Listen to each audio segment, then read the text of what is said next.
Eu quero repercutir com vocês neste vídeo sobre não somente a não vitória do Bahia contra o Atlético Paranaense nesta 34ª rodada do Campeonato Brasileiro,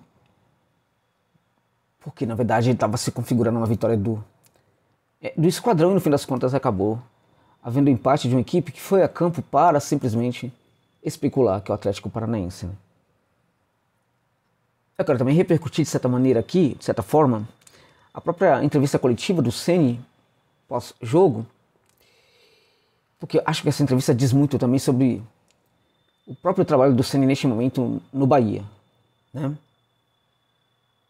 Sinceramente, acho que o Ceni errou muito mais no jogo do que propriamente nas opiniões que ele deixou ali, que ele falou ali na entrevista, que ele expressou na entrevista, né? Mas eu acho que também na entrevista a gente teve ali umas questões que precisamos analisar aqui com calma, né? É de lamentar, né? É de lamentar que mais uma vez o público lotou a Fonte Nova, né? Não houve propriamente uma lotação, né? Moralmente, contudo, houve uma lotação em virtude do que a equipe está entregando para os seus torcedores. A gente teve mais de 30 mil pessoas de novo na Fonte Nova.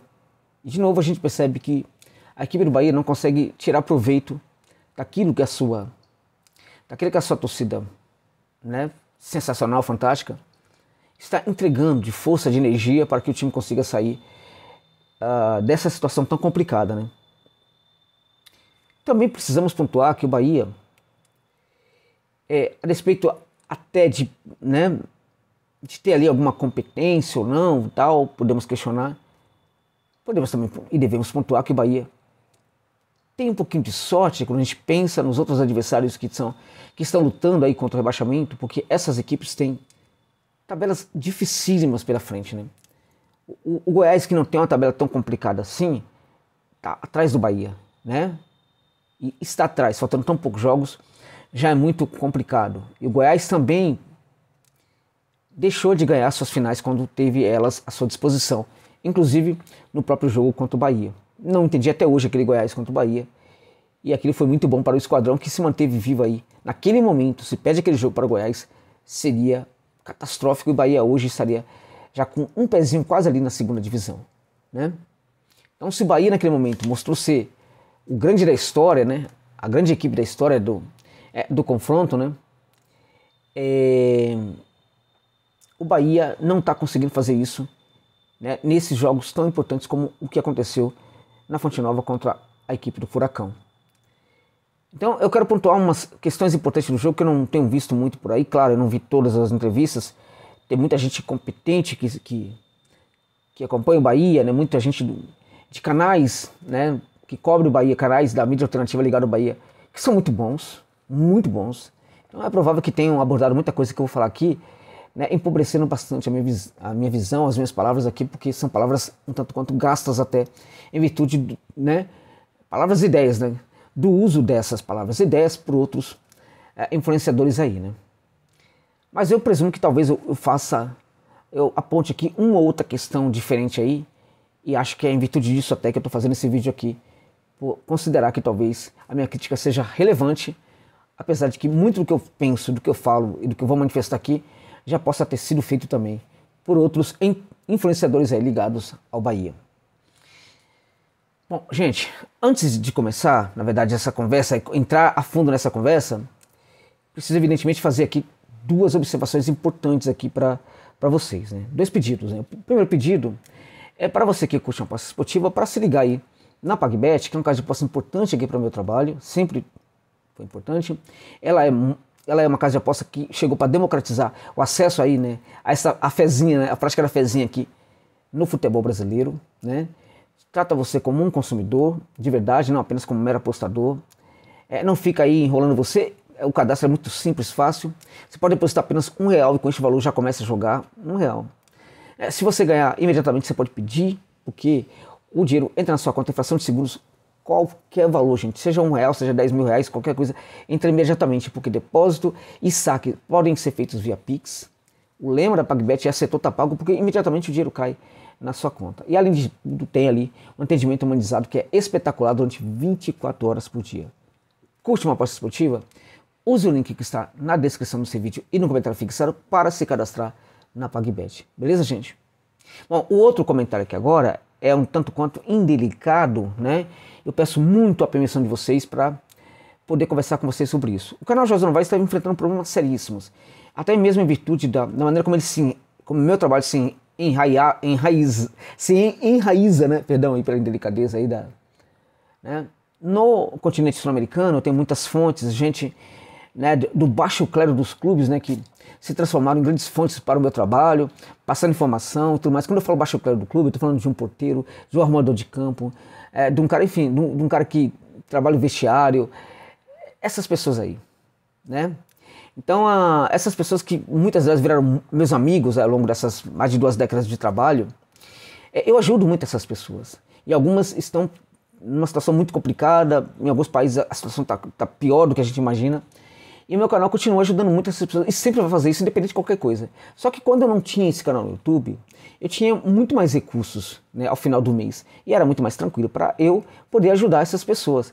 Então, quando eu deixo tudo de lado para trabalhar aqui nesse canal no YouTube, trazendo as minhas pesquisas, meu conhecimento tal para cá, né, num primeiro momento até que funcionou minimamente bem, mas aí eu estava precisava sustentar ali financeiramente também, só que agora está insuportável, né? Então, o que eu estou pedindo para vocês aqui? Você que torce para a Bahia, que está inscrito no meu canal, se for possível, torne-se membro. É importante, tá? A faixa mínima de contribuição é R$ 4,99. Se realmente fizer diferença para você, por favor, não faça isso, não se torne membro. Mas se por acaso não fizer diferença, torne-se membro nessa faixa mínima aí, coloca lá no cartão de crédito que você, até em virtude de não fazer tanta diferença assim esse valor para alguns de vocês, você não vai nem se lembrar que todo mês você está fazendo essa contribuição aqui para o meu trabalho. É muito importante. Eu preciso muito disso aí. Eu tenho aqui quase 1.000 torcedores do Bahia no canal, inscritos no canal, né? E pelo que me consta, um amigo meu fez uma pesquisa aqui, eu não tenho nenhum membro torcedor do Bahia. Nenhum. Era para termos aqui pelo menos uns 30 membros. Josi, mas você ainda fala pouco do Bahia. A questão não é essa. Você pode e deve cobrar o canal José Novaes para abordar sempre o esquadrão. Isso é com vocês, né? Então, se você realmente puder, torne-se membro aqui do canal. Vamos lá, gente. Sobre a questão do jogo. A gente teve nesse jogo uma leitura correta do Rogério Ceni do que seria o comportamento do Atlético Paranaense. E o Bahia ele tem o protagonismo da partida do começo ao final, né? Criando inúmeras chances de gols, diante de um adversário que, curiosamente, foi a campo para especular. Foi a campo para deixar o tempo passar. Parece que não queria nada com a partida. Impressionante o comportamento do Furacão, que de fato está precisando ter um técnico, né? Está precisando ter um técnico. É um time que tem bons jogadores muito leves, né? E que nesse jogo em que o Bahia trabalhou muito ali no campo de defesa do Atlético, o Atlético poderia perfeitamente trabalhar melhor esse contragolpe, e isso não aconteceu. Porque mesmo na hora de contragolpear, a gente viu uma equipe ali, né, bastante conservadora, em vários aspectos também engessada, né? E aí não ajuda. No fim das contas, gente, esse Atlético ele teve ali 6 finalizações por gol. 6. Durante os 90 minutos, enquanto o Esquadrão teve 28 finalizações por gol. 28. Quando você olha para as finalizações corretas, contudo, a gente percebe que há muitos ajustes na equipe do Furacão e menos ajustes na equipe do Bahia. Notadamente, quando essas equipes estão trabalhando com essa bola no terço final. Porque o Furacão, dessas 6 finalizações, 4 foram corretas, foram em direção ao gol. Das 28 finalizações do Bahia, apenas 5 foram em direção ao gol. Vou repetir. 28 finalizações, apenas 5 em direção ao gol. Gente, isto não é para comemorar, não é para passar pano, não é para ficar chateado e ao mesmo tempo não ficar peronomútil, né? Chateado peronomútil, né? Afinal de contas, o meu time finalizou mal por gol. Mas peraí, criou muito, né? Teve 28 finalizações, apenas não fez o gol. Não, gente. Era melhor ter tido 11 finalizações, 12 finalizações, com esse número de acertos aí de 5. Por quê? Porque quando você tem 28 e apenas 5, isso mostra que tá com muito problema ali no setor de ataque, né? Mas tá com muito problema. Muito mesmo. E na entrevista coletiva, o Rogério Ceni destaca a questão ali do último passe, né? Ele fala que o último passe precisa melhorar, que a situação está complicada, que o Ceni às vezes ele erra em muita coisa. E em um desses erros é é quando ele resolve ser honesto demais na observação que ele faz sobre as coisas. Isso pode gerar um problema com os próprios jogadores, né? Não é que o Ceni pratique sempre essa honestidade na visão das coisas, mas quando ele está analisando a equipe, às vezes ele é honesto demais nessa análise no sentido prejudicial. É coisa que talvez seja melhor você falar na interna, tratar na interna com os jogadores. Porque tanto nesse aspecto como em outros também, como a questão, por exemplo, da bola parada e outras situações aí, né? Veja, o problema do último passe do Bahia, né? O problema do último passe do Bahia, perdão aqui é que eu estou, na verdade, resgatando a Dulcinea, desculpa aí pela indelicadeza aí, que a Dulcinea resolveu participar aqui da conversa, né? O problema do último passe do Bahia não é apenas um problema dos jogadores, é um problema do técnico. Por que é um problema do técnico? Vamos lá. Quando um time ele cria 30 mil finalizações e tem dificuldade para fazer gol, isso pode ser jogado na responsabilidade dos atletas, né? Porque o técnico criou situações para a equipe fazer gols, né? Mas quando esse problema se repete mais de 2 vezes, passa a ser problema do técnico. Porque o técnico é aquele profissional que ele tem que resolver problema, gente. O técnico não é aquele cara para indicar jogador, o técnico não é aquele cara para ser manager, o técnico é aquele profissional que está ali para resolver os problemas que a equipe apresenta. E um dos problemas que a equipe do Bahia apresenta é o problema do último passe. Se isso acontece num jogo, beleza. Se acontece em outro jogo, beleza. Se acontece em 3, 4 jogos, é problema do técnico. E é problema do técnico. Então, quando ele traz isso para a entrevista coletiva, falando no tal, ele está se esquecendo de que ali ele também é responsável. Então, a honestidade do Ceni, quando ele julga os seus jogadores, não é a mesma de quando ele deixa de julgar o seu trabalho. Porque quando ele fala do problema do passe, ele está falando que os atacantes ali, que os meio-campistas ali, estão falhando nessa ação dentro de campo. Né? Então tem uma crítica aí aos jogadores, mas ele também precisa se colocar nessa crítica. Ele também é responsável por isso, porque é responsabilidade do técnico fazer, né, esses ajustes no esquema tático.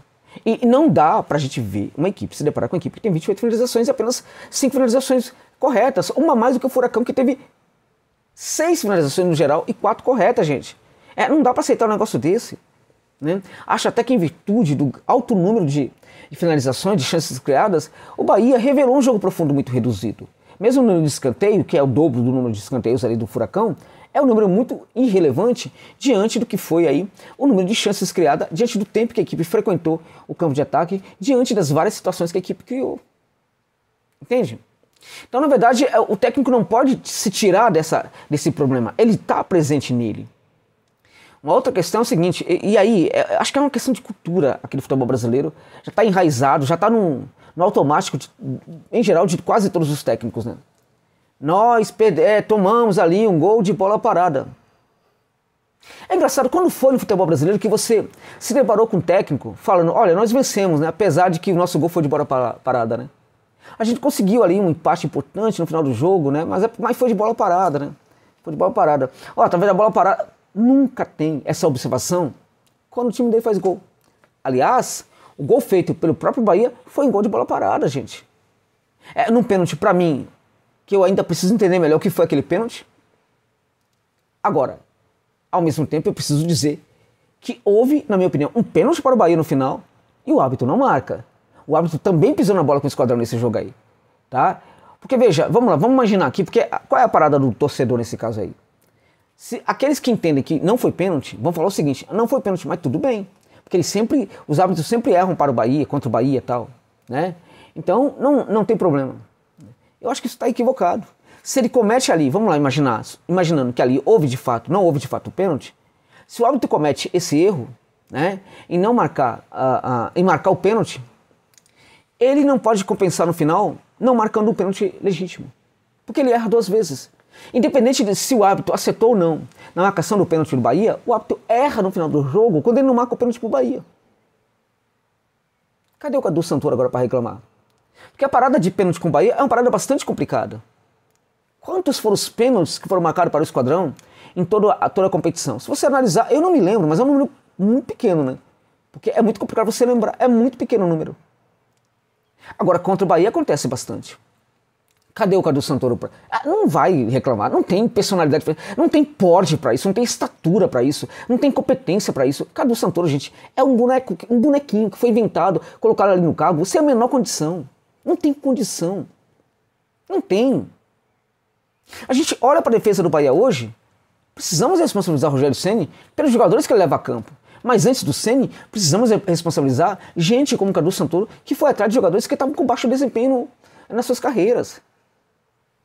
O que acontece com o Fluminense? O Fluminense é uma fábrica de jogadores que não funcionam, mas que vai funcionar em outros lugares, porque o Bahia foi no Fluminense buscar um monte de jogador, gente.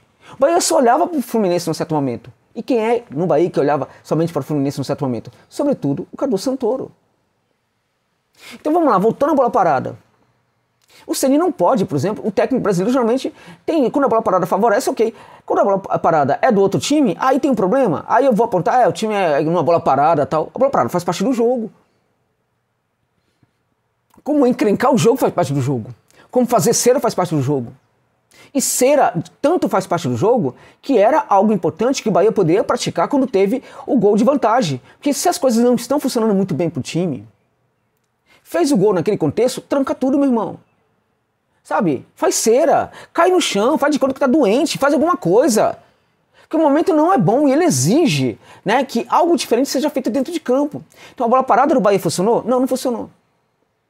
Não funcionou ali, no sentido ali de defender, se defender do gol, né? Então pouco tem funcionado para fazer o gol, né?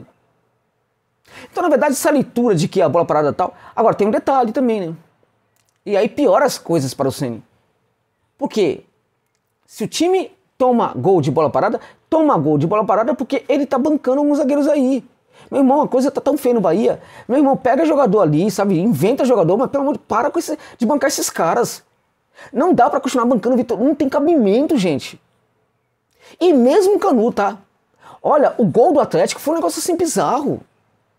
Bizarro. O narrador fala do Juba que chega ali atrasado, mas se você parar e pensar bem o lance, o Juba ele vai atrasado porque ele imaginava que o Canu fosse pra bola. Ele imaginava que o Canu fosse pra bola. E o Canu falha, uma falha bizarra do Canu.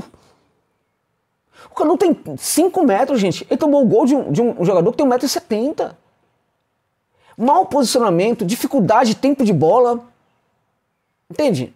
Então o Bahia tem que rever completamente essa sua zaga. Manda todo mundo embora, meu irmão. E contrata zagueiro que presta. Pelo amor de Deus. Agora, quem é que tem que contratar? Não pode ser o Cadu Santoro. Ele tem que parar de continuar dirigindo esse processo aí. Porque ele não tem condição, gente. Não tem estatura para comandar esse projeto do Bahia. E aí quando o Ceni fala, portanto, da bola parada, ele é responsável. Porque ele banca esses caras também. Tá havendo treinamento para que esses caras pelo menos consigam ter tempo de bola? Vitor Hugo é patético, gente. É patético. E olha, outra coisa, tá? O Juba, ele já tá acostumado com jogar de ala. Porque jogava muito no esporte de ala também. Neste jogo aí, o Juba foi de ala. Ali no setor defensivo foi lamentável. Jogou nada. Mas muito mal também o Juba. Gente, depois que o Bahia consegue o empate que, na minha opinião, começa com a tentativa de invenção do mundo ali pelo Everaldo. Everaldo, baixa a bola, Everaldo. Não ajuda o mundo, Everaldo, a te detonar. Não faça isso, não. Não fez um jogo horroroso? Não fez. Mas é o Everaldo.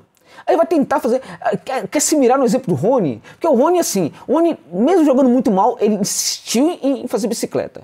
Né? Até que no momento ele faz um gol de bicicleta. Só que as tentativas em que ele não conseguiu fazer gol, tentando a bicicleta, foram muitos momentos, gente. E a coisa ficou bizarra. E é muito a partir daí que sai ali a situação ali, a partir da qual o Atlético tem um escanteio e sai o gol. O gol em que é defesa total, não somente, tá? O Canu falha no lance. Depois do gol, o Atlético tem uma chance, e tem um detalhe, tá? O próprio Marcos Felipe acaba salvando o time no final. Tá? Os dois goleiros, na verdade, acabaram salvando. O Marcos Felipe também. O Atlético tem uma jogada ali, gente, que a defesa inteira erra. Todo o sistema defensivo do Bahia acaba se dando mal naquela jogada do Vitor Bueno. Toda acaba se comportando mal. Todos que estavam presentes ali foram muito mal. O Juba marcando o Canobi lá em cima, marcava ninguém. O Canobi estava lá olhando, se quisesse, entrava ali no costado do Juba e recebia aquela bola. O Vitor Bueno poderia fazer esse passe, inclusive, para esse jogador. mas ele tenta o arremate. Ele tenta o arremate. Gente, o Vitor Hugo, meu Deus do céu. A maneira como ele tenta dar o bote atrasado. Veja, eu tenho um jogador chegando com a bola, ok? Né? No setor onde eu estou. Eu preciso dar um carrinho, né? Se esse carrinho vai chegar no jogador. Se quando eu der o carrinho, eu esticar a perna no carrinho, a minha perna vai chegar no jogador. Então tem que ter esse cálculo. Porque ela pode não chegar, ou ela pode chegar de uma forma muito limitada, e o jogador, e não adianta nada. E foi o que aconteceu. Porque ele dá o carrinho muito antes. É inacreditável. E aí você tem também, né, o Kanu que olha o tempo inteiro para o que está acontecendo. Na origem ali, o Kanu é mais responsável do que o Vitor Hugo. Essa partida do Kanu foi para esquecer. E lembrou muitos momentos em que ele ia mal no Botafogo. O capitão do Bahia, o Kanu. É inacreditável como foi mal. A gente olhar para essa equipe do Bahia, né? A gente vai ver que, claro, nem todo mundo fez um jogo tão ruim assim. Tava vendo o pessoal nas redes sociais destruindo o Tassiano. Na minha opinião, não foi um jogador tão mal assim. Não foi. Teve momentos horrorosos do Tassiano no jogo. Mas na média, não foi um jogador tão ruim na partida assim, como alguns estão falando. Pelo contrário, teve alguns momentos que eu acho que ele teve uma participação interessante. Não foi tão mal assim. Né? Destacar sempre o Acevedo, que é um jogador muito lúcido nesse time do Bahia. É um dos mais lúcidos. E outra coisa, para mim também o Rezende foi mal. Para mim também o Rezende, defensivamente, foi bizarro. E o Ceni, né, elogiando o Rezende. Não dá, né, gente? Que jogo ele tá vendo, né? Então, Luciano Juba foi mal, Cauli, né, bastou a gente falar, o Cauli poderia ir pra seleção, o Cauli parou de jogar bola, né, completamente. E quando ele não consegue jogar bola, ele acaba sobrecarregando. Nessa tentativa de chegar ao ataque, no processo de construção, no processo de recepção da bola, porque eu tô falando de um jogador que ele até ajuda na construção, mas é um jogador sobretudo para receber essa bola, o Biel. O Biel é talvez o melhor jogador hoje do Bahia, né? A gente teve ali o Acevedo no meio de campo, o mais lúcido, ali no ataque, o Biel. Ele está sobrecarregado hoje pela maneira como o Bahia trabalha ali na frente. Ah, mas o Everaldo fez ali alguns pivôs sim e tal, mas o Everaldo tem que fazer gol. Tem que fazer pivô também, né? Gol, mas assim, nem toda hora ele conseguiu ganhar no pivô, né? Nem toda hora ele conseguiu, por exemplo, ser essa parede aí para os outros jogadores. Muitas vezes ele não foi essa parede, por quê? Porque o Biel, né, é um jogador muito rápido e aí precisa que essa parede seja feita muito mais rápido também, né? Porque a chegada do Tassiano, de outros jogadores, do próprio Cauli e tal, são chegadas aí mais lentas e que não contribuem tanto. O próprio centroavante fica ali sem função. O jogo do Cauli, o jogo lento do Tassiano em alguns momentos ali, assim, sabe, a inexistência do Gilberto, tudo isso também, gente, precisamos ser justos, né? Acabou dinamitando o comportamento ali dentro de campo do jogador Gilberto, do Gilberto. Entende? Então quando a gente olha para o Bahia, a gente percebe que a equipe está numa situação complicada, está perto da zona de rebaixamento, tem a sorte de que os seus adversários têm tabelas muito mais complicadas. Agora o Bahia precisa fazer a parte dele. O Goiás, por exemplo, né, que não está jogando tão mal assim, vai ter um confronto aí direto contra uma equipe que pode ser muito decisiva para nós entendermos se o Bahia de fato pode ser rebaixado ou não. Eu ainda acho que o Bahia tem muita chance de ficar, muito mais do que os outros. O Cruzeiro tem a pior tabela dos três, deverá cair, né? E o Ronaldo tá pedindo para que caia. Agora tem um time que pode fazer a diferença. Esse time é o América. O América, gente, começou a jogar bola. O América contra o Vasco, dentro de campo, se você olhar, se você não entende... eu sou estrangeiro, cheguei agora no Brasil, tô vendo o jogo do América. Esse estrangeiro imaginaria que o América tá lutando pelo título. O que o América jogou contra o Vasco foi um negócio absurdo. Tudo funcionando. O que mais tinha no time do América era ordem. Taticamente, uma equipe extremamente ordenada, consistente, com o meio de campo deitando e rolando, gente. Aliás, Martínez é um jogador que o Bahia podia pensar em contratar. Emmanuel Martínez do América, que certamente irá para a segunda divisão. Né? O Mastriani não dá para comparar com o Gilberto. O Mastriani tá aqui. O Gilberto, gente, pega o microscópio para mim aí, porque eu preciso achar o Gilberto aqui embaixo. Né? Tem ali também o próprio Juninho, um jogador que é interessante para compor elenco. Muito interessante. Hoje o Juninho seria melhor do que qualquer jogador aí dessa meiuca do Bahia. Evidentemente, excluindo o Cauli, que o Cauli não está no bom momento, mas é um jogador diferenciado que pode melhorar. Né? Então, na verdade, o América parece que começou a jogar bola. E aí, gente, o que há de novo no América está sustentando esse jogo do América. Agora, o que há de novo talvez não se sustente por tanto tempo assim. E o América vai jogar contra a equipe do Goiás no último jogo, lá na Serrinha, gente. Né? Ilê Pinheiro contra a equipe do Goiás. Então, se o Goiás conseguir ganhar jogos antes, o Goiás vai para uma final absurda contra o América nesse último jogo. E para mim tem uma vantagem muito maior de ganhar do América do que o Bahia vai ter no próximo jogo. Porque esse próximo jogo do Bahia, gente, é dificílimo.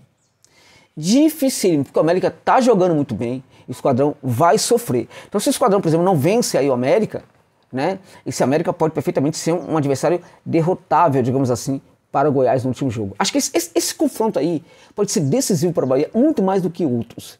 Esperemos que o Esquadrão consiga permanecer na Série A. É importante para o Bahia, para o Nordeste e também para o futebol brasileiro. Além do que, né, o Bahia vai receber, caso permaneça, o seu arquival, né, gente, aí na primeira divisão, né, o Vitória. E aí eu acho importante, né, que nós possamos ter o Bavi na Série A do futebol brasileiro. Ou coisa maravilhosa. Né? Que coisa maravilhosa, coisa fantástica. Claro que os torcedores do Vitória não querem saber disso, né? Eles querem que o Bahia caia, assim como os torcedores do Bahia desejavam que o Vitória continuasse lá nas divisões intermediárias do futebol brasileiro, né? Mas, na minha opinião, é maravilhoso ter o Bavi na Série A. Agora, cabe ao Bahia, né? Porque o arquival fez a sua parte. Cabe ao Esquadrão fazer a sua parte também. Eu tenho plena confiança de que isso pode, sim, perfeitamente acontecer. Meus amigos, esse aqui é um vídeo de estreia, portanto é um vídeo que parece que tem cara de live sem ser necessariamente. Eu vou pedir para você, se puder, deixe um valeu demais para dar uma força aqui pro nosso trabalho. Se inscreva aqui no canal. Torne-se membros. Eu vou deixar também aqui no link desse vídeo, aqui nos comentários desse vídeo aqui, e também na descrição, o link para você chegar na página de membro. Analisa lá se você não pode ajudar o canal aqui, ao menos se inscrevendo aqui naquela faixa ali, mínima de R$ 4,99. Fico muito grato pela gentileza de ficarem comigo aqui até o final.